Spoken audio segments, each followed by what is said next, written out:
Hey everybody, it's Mark, your friend from Slot Journal. Crappy tires. Nobody likes them. You know, you have a car you haven't run in a long time, you bring it down off the shelf, you put it on the track, and it stinks. You know, the car barely makes it around the track because, you know, the tires got hard or they're just crap.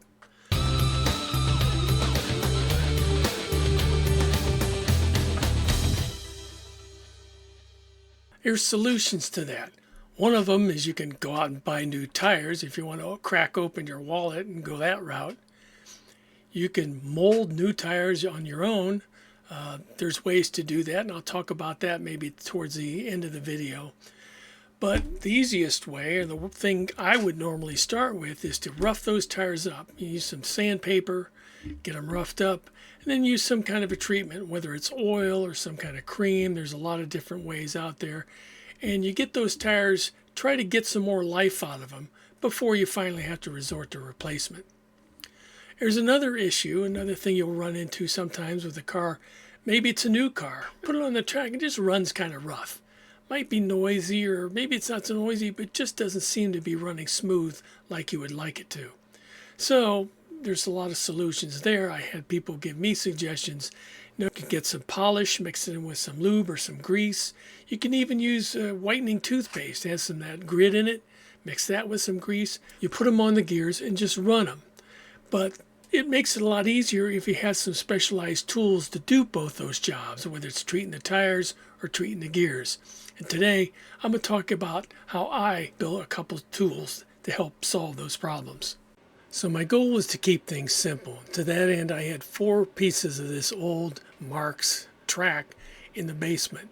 So I take the piece of old track, score it down the middle, and split, so I end up with 2 pieces of track. Now it takes a few tries, but you can get this separated, and then you want to take off these little clips. You can use either a knife or some snippers. When we're finished, we'll have 2 nearly identical pieces of track that make for a nice bed for our sanding or our break-in machine. Next, we want to prep for our electrical connections, and to do this, a tool like this little awl comes in pretty handy. So you want to take the point of that and work it in between that space where the rail and the plastic is. You want to open it up a little, because that's going to give us a space to insert our wiring for our connection later on. I might have opened it up just a little too much here, but that's okay. We'll get it closed up later. Now we want to make a base to place this section of track in. So to start with that, we want to precisely measure the dimensions of the piece so we can get that size correctly. And do this using a metric scale. Do it in millimeters. Don't try to do it with inches, because using millimeters is a lot easier and a lot more precise. Now, I don't know how to use CAD yet. But luckily, Bamboo Studio offers some very basic CAD tools that'll help you use some simple shapes to make some creations. In this case, I started with a base that is just a little bit larger than those track pieces. I inset a section into the base for the track piece to drop in, and then I had to make a little cutout to allow the 2 sections of the rail to poke out so I could make my electrical connections. The next step was loading the file into the printer, getting a test shot to see if I made the right measurements and if everything fit together the way it was. Luckily, the dimensions worked out pretty well, and I had a piece that I think would work for me. So I dropped a section of track into the base, and it seemed to fit fine. I inset it just low enough so I wanted the surface of the track piece and the top of the base to be pretty much flush. And after I dropped it in, I was pretty happy. I didn't require the fit to be too tight, because that section of track was eventually going to be glued into the base anyway. To make the electrical connection, I used some of these female adapters. They're easy to find either in an electronics store or on Amazon. I had 2 lengths of some stiff steel wire that I cut very short, just dropped them in and screwed them in nice and tight. It almost made like an electrical plug. Now, if you note that little flat green area right under the plug, it's going to be kind of important, because later on we'll apply some CA glue there, and when we attach this to the track, it'll help secure the plug to the track piece. Here you can see how our little plug assembly fits onto the end of the track piece. Those wires fit right into the space between the rail and the plastic base. it's pretty secure. Later on, we'll crimp it down a little bit just to make it a little more secure. So satisfied that everything fits the way we want, we load that file back into the printer with the color filament we want and output a new file. And here's the finished result, along with a couple of the other pieces that we need to make this tool work. One is you can see the T-shaped section at the bottom. That's a slider that'll fit into the groove, and we'll attach our sandpaper on the other side of that, some self-stick. The piece on the upper left is like a vertical wall.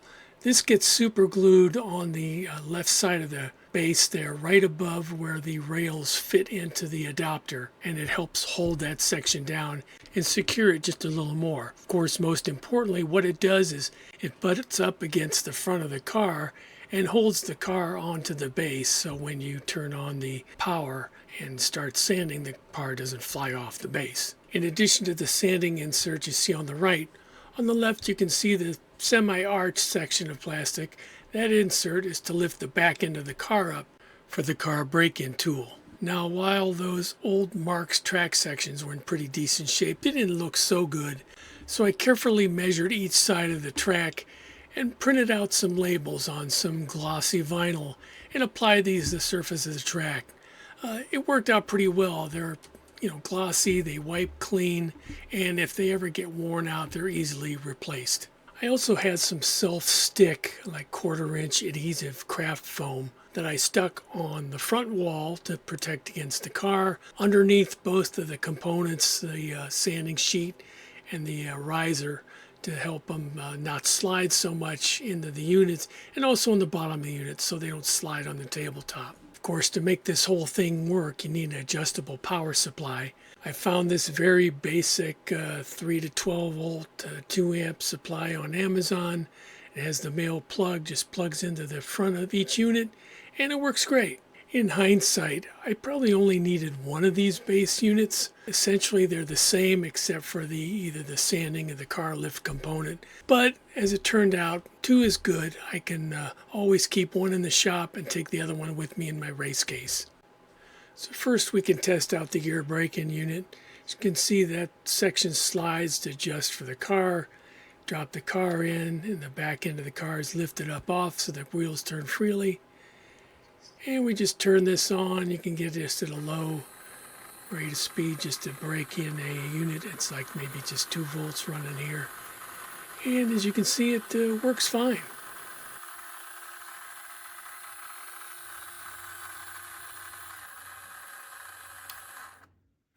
And to test out the sanding unit, you can see that the sanding section slides back and forth to adjust for the wheelbase of the car. And you can just hold it, move it back and forth just to get a little bit of better grip on the tires. So that's how we did it. I just wanted to remind you too, if you really appreciate this kind of content and you enjoy it and you want to see more, we really appreciate it if you like and subscribe. That really does help the channel. I was looking at my analytics the other day and I just happened to notice that of all the views I get, 68% are from people who aren't subscribed. So I would just hope you might go ahead and subscribe to the channel if you like this stuff. It really does help us out. Another reason to subscribe is if you watched our last episode, we are celebrating the 1,500 subscriber milestone. And to do that, we are doing a subscriber giveaway. And to point out that we are, again, I talked about we're finishing this tower and adding some additional accessories and some other things to it. So I want to point that out. It's another reason to sign up and subscribe. Doesn't cost anything. The other thing I want to point out is just a reminder on a couple things that, again, it's open to anybody who subscribes. If you are outside the continental U.S., keep in mind that, there's whatever it costs to ship this, you'd have to be responsible for your own shipping. I can only cover it in the continental U.S. And, we all know what shipping costs are these days and all the other hassles, that involve with that. So, again, it's an important thing. I just want to remind people that. But, again, hope you'll subscribe and sign up. I'd like to get as many people in the contest or in the drawing as possible. That is going to be open until I believe I said May 8th. So there's plenty of time, but go to last episode, put something in the content, mention 1500 tower, and you'll have a chance. And as far as things go that actually we did get in our mailbag recently, we've been sending stuff out and getting stuff from our friends down under. So far, I've got these really nice stickers here from Fox and Walls of Slightly Mad Slot Cars. They also did send along some other stuff, a great Mag fan sticker, and some other stickers that came our way. So we really appreciate that stuff. Again, anybody who wants to exchange, just hit me up. Email is on the More tab on the YouTube channel, and check it out. Send me a notice, and we'll go ahead and set something up.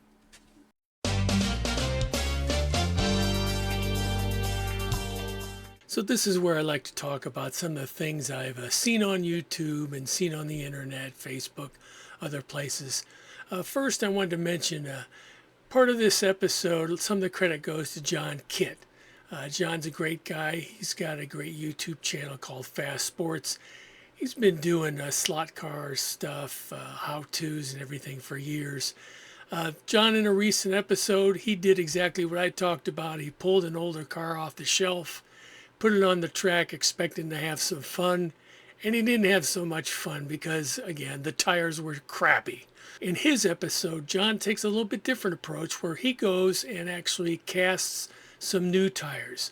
I'd encourage you to go check that episode out, check his channel out. You'll see how he casts some new tires to make replacements for his car. I also wanted to mention another member of our slot car family, Anthony Bateman Sr. You know, Anthony's hasn't been on quite as much lately. He's been undergoing, has a few health challenges. He had a hip replacement and some other things he's working on, but he's climbing back into the saddle. He's getting to spend some more time with his grandkids. If you haven't checked out Anthony's channel, check it out. Go give him a visit. Check out his last video and wish him well. Anthony's a really fun guy. I like listening to his channel. Tony's like the next door neighbor you like to sit down with a beer and just shoot the shit with. And if you haven't seen it already, be sure to stop by Home Racing World. Harry recently got that NSR hypercar in. He runs some test laps and gives it the once over, and boy, you can just tell that that's going to be a great car. So be sure to go check that out if you want a heads up on how that car is going to handle. It's fast.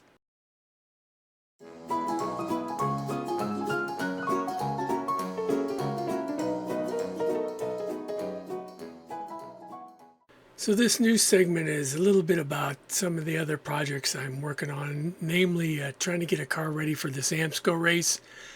You know, yesterday I finally got that damn .95 hex driver in so I could get the wheels off this car and take a look at it.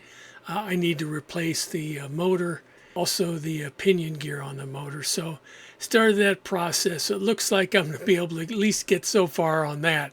Next step will be to go ahead and actually get my entry in for the race. I'm looking forward to it. This is actually the first time I've raced on anything like this scale, so it should be kind of fun. To that end, also, the video that they put up to talk about the setups of the cars and how to do that, I found that very helpful.